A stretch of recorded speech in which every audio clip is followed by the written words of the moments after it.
बच्चों, let's read the question. The question says select the correct match. 1. Epihydrophily zostera.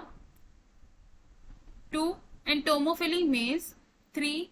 Free nuclear endosperm coconut. 4. Perisperm groundnut. तो question में हमें बोला है कि हमें इस क्वेश्चन में करेक्ट मैच को चूज करना है. तो सबसे पहले हम इस क्वेश्चन में समझते हैं की कॉन्सेप्ट को. की कॉन्सेप्ट. तो इस क्वेश्चन में हमारा क्या की कॉन्सेप्ट यूज हो रहा है? पॉलिनेशन एंड पोस्ट फर्टिलाइजेशन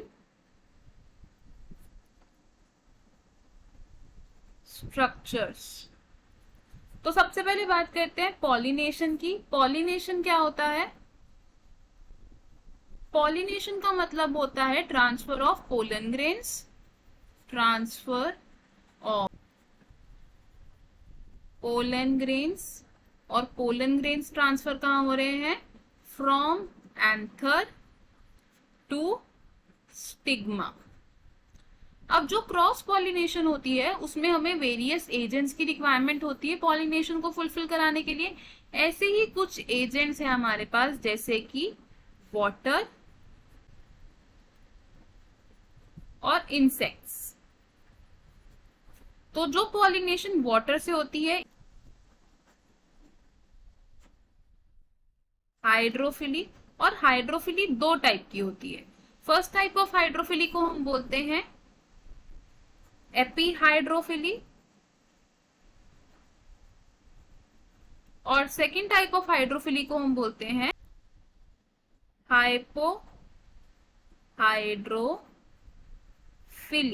एपीहाइड्रोफिली होती है वो पॉलिनेशन जो वाटर की सरफेस पर होती है, ऑन द सरफेस. और हाइपोहाइड्रोफिली का होती है इन डीप बिलो द सरफेस. अब ये जो एपीहाइड्रोफिली है, एपीहाइड्रोफिली का एग्जाम्पल क्या हो सकता है? वैलिसिनेरिया.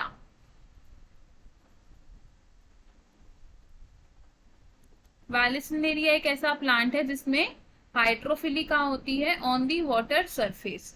और एक ऐसा प्लांट है हमारे पास जो एपीहाइड्रोफिली और हाइपोहाइड्रोफिली दोनों ही मैकेनिज्म्स को फॉलो कर सकता है, और उस प्लांट का नाम क्या है?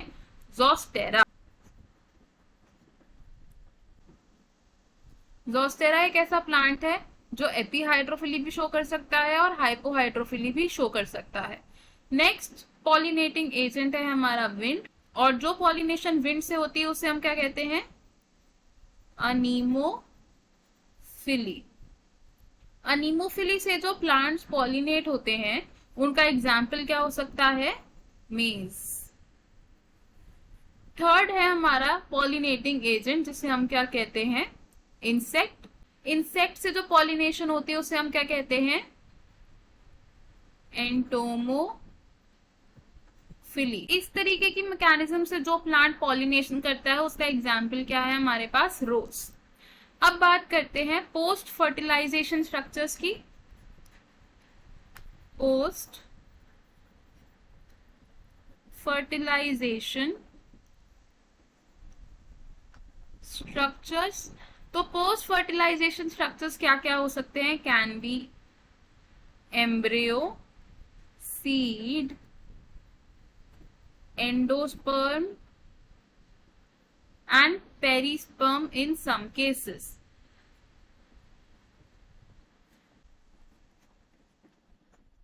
एंडोस्पर्म देखते हैं पहले. एंडोस्पर्म क्या होता है? एंडोस्पर्म होता है एक न्यूट्रिटिव टिश्यू जो एम्ब्रियो को नरिशमेंट प्रोवाइड करता है. ये क्या है? अ न्यूट्रिटिव टिश्यू जो क्या करता है? Provide nourishment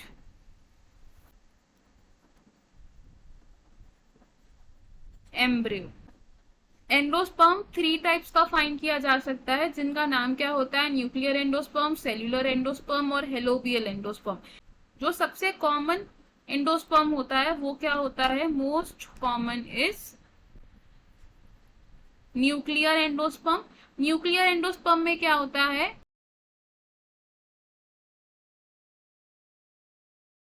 divisions, only nuclear division से ये एंडोस्पर्म की डेवलपमेंट होती है। और इस तरीके के एंडोस्पर्म का एग्जाम्पल क्या है, कोकोनट वाटर। कोकोनट वाटर का एंडोस्पर्म किस तरीके का होता है, free nuclear endosperm. Next post fertilization structure क्या है हमारा, पेरिस्पर्म। पेरिस्पर्म क्या होता है, अनयूज्ड न्यूसेलस टिश्यू को हम क्या कहते हैं, तो ये क्या है, unused nucellus tissue is perisperm. अभी जो पेरिस्पर्म होता है वो सिर्फ कुछ ही सीड्स में रिटेन करता है, जिनका एग्जाम्पल क्या है, ब्लैक पेपर एंड बीट। तो हमें जो ऑप्शंस दिए थे उनमें से जो करेक्ट मैच है वो क्या होगा, the correct match will be option 3 which says free nuclear endosperm and coconut. तो हमारा करेक्ट आंसर है इस क्वेश्चन में ऑप्शन 3। और बाकी के ऑप्शंस क्यों इनकरेक्ट हैं देखते हैं। ऑप्शन 1 सेज एपीहाइड्रोफिली बाय ज़ोस्टेरा, तो ये एक बेस्ट सूटेबल आंसर नहीं है बिकॉज ज़ोस्टेरा हाइपोहाइड्रोफिली को भी शो करता है, तो इसलिए ऑप्शन को हम गलत कंसिडर करेंगे। ऑप्शन 2 सेज एंटोमोफिली, ये ऑप्शन रॉन्ग होगा बिकॉज ये करेक्ट मैच नहीं है। एंटोमोफिली किस में शो होती है, इन रोज में, और मेज में क्या होता है, एनीमोफिली होती है। ऑप्शन 4 से पेरिस्पर्म, तो पेरिस्पर्म ग्राउंडनट सीड में प्रेजेंट नहीं होता, इसलिए ऑप्शन हमारा रॉन्ग हो जाएगा। I hope you understood it well. All the best, thank you.